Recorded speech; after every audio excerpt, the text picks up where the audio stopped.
So I've just anchored here and it looks pretty good. I put 40 meters of chain because it's pretty windy, but it's well protected. The swell is really mellow. And check this place out. There's a bunch of people living in these caves. It's like modern day cave people. Pretty wild. I guess this must be like the Caveman Hippie commune. Wow. Anyways, I'm all alone here except for the cave people. This is what anchoring is all about.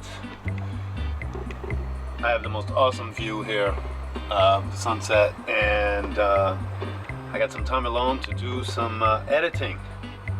It's great to be in the marina, but there's always somebody coming around saying, you know, oh, what's up, what's up? And I need the time to do this editing, and I need alone time. It takes me about 3 days, you know, 3 8-hour days, about 24 hours straight to edit one video, and that doesn't include the shooting and downloading and the writing and the recording, all the voiceover and stuff. So it takes me a good 4 days continuous to do a decent video. But look at this, I'm doing it here. This is amazing.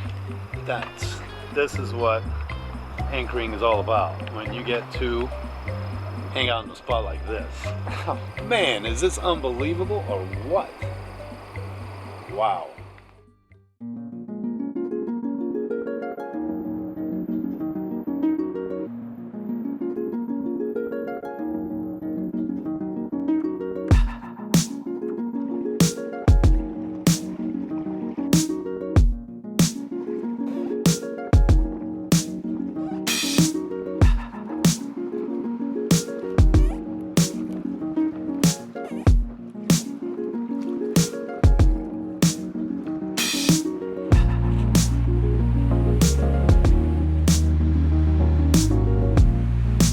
What can I say?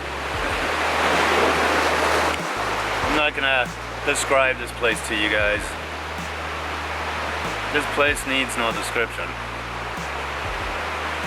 Music?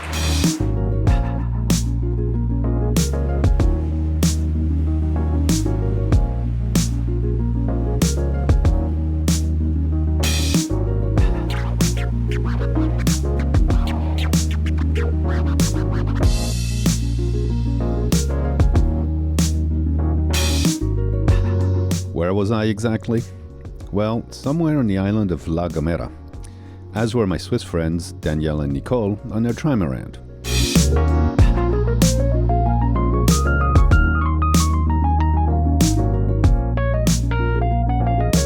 I had to have a better look. I followed a trail, which kind of went nowhere. I found my way up the cliff. It was a little challenging, and I'll just have to watch my step on the way down. But once up, I could see exactly where me and Galopin had dropped anchor. After being in a city for months, this is what I dreamed of. All the time and effort it took me to get here, and I had done it.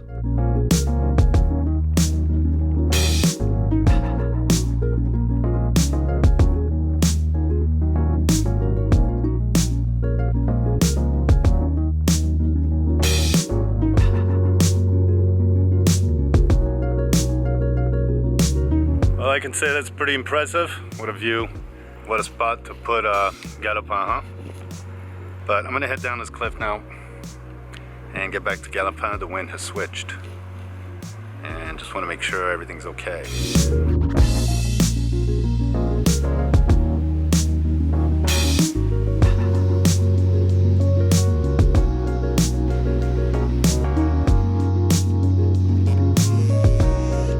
I went to say hello to Danielle. Daniel's cleaning his boat. Good man. I did half of mine. I'll do the other half later. Time to go back to Galopin. I was so proud of my Galopin, boldly poised in front of the massive cliffs, patiently waiting for my return.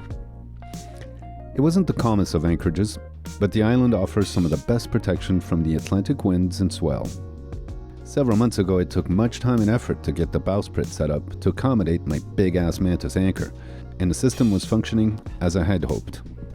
But I would have a look where the hook was planted, as well as giving Galopin a shave, But first, I had some unfinished beer business to take care of.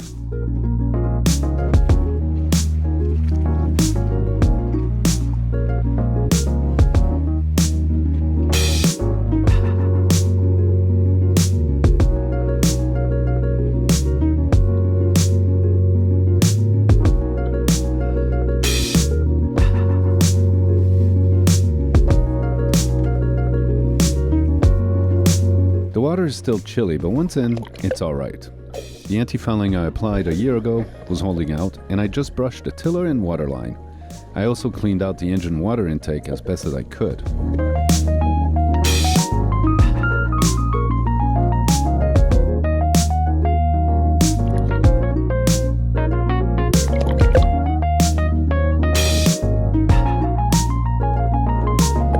And then I dove deeper than I expected and could see the 40 meters of chain lying on a good sandy floor. All was good.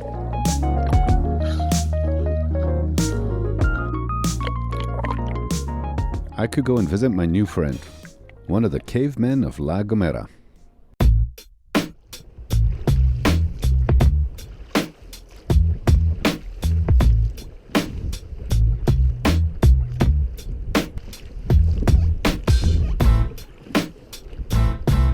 From the boat at night, I could see lights flickering in the cliffs. I was curious to understand what was happening. Antonio had invited me to his modest dwelling, a cave he had modified to suit his yearly 4 months hiatus from Germany. It features an outdoor kitchen, located on a terrace, bedroom for two, panoramic view of the bay, as well as a beer cooler dug into the ground.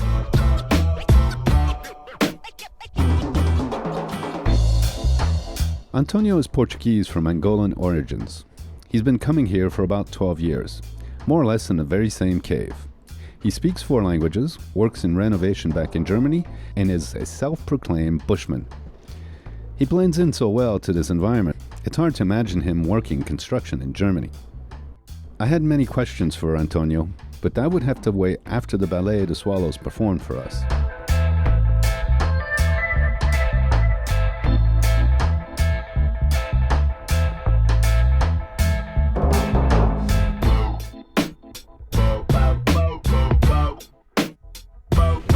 Fire is burning. So where do you get your wood from? Well, you see, me, I'm bushman, me know where to do this, Wood is just like woman. You go looking for it, you find it.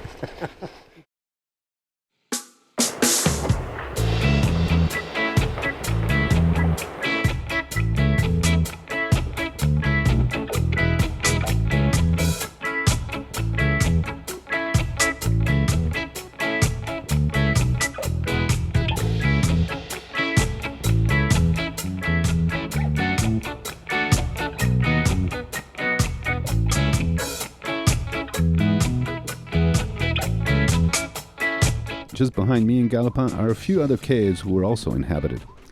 I decided to go and say hello. Landing the dinghy was tricky. The swell would sometimes break at the water's edge, so timing was crucial, especially under the watch of a pretty spectator. Here I met a lovely German couple who also spent the winter months away from the cold. And since this is proclaimed to be the warmest spot in Europe, it was a good thing for them, as they would often be barely clad in much of anything. Is your name Heike or Akita? Akita. Akita. And it's Hippie? Yeah. This is Christian and Akita.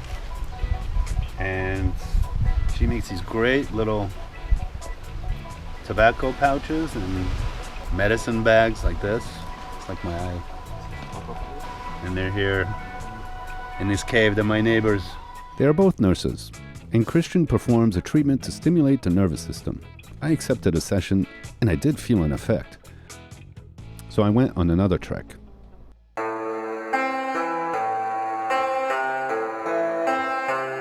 Getting to this beach is not for everyone. The cave dwellers here are in good shape. They have to get up and around here every time they need to get supplies from the village, which, after this, is an hour's walk away. And that means scaling back down loaded with water, food, and beer, of course. The village was also the only place for an internet connection, unless you had a good phone with an affordable data plan, which most did. that is not my case with my unaffordable Swiss phone prices. So I'd be going to town eventually, but that would not be for today.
The valleys here are called barrancos, and some of the visiting hippies, as they can be referred as, also live in tents sheltered in a low brush. One of them had created an artifact, a spiral path adorned with a goat skull. Now, being a recent sailor and already superstitious, I chose to steer clear. I'm dubious of black magic hocus pocus. I don't know what this is all about. It's a little spooky. I'm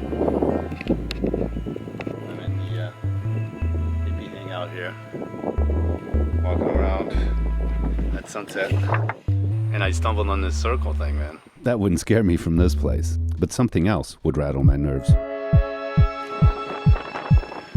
All right, I've reached a new level of sea state intensity. This is the most intense. I'm in an acceleration zone here between the two islands. I'm trying to get back to Tenerife from Gomera. I have to go there, pick up a package, and I thought it'd be kind of nice to get it going easy, but this is the most intense. As you can see, I'm wearing my life jacket. I'm not taking any chances. I took 3 reefs, and this is like, wow.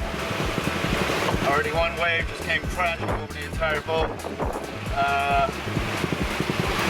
Yeah, it's rock and roll. But we love it, we love it, we love it. We'll get through this. It's not that far to get across. So, but here, check this out, man.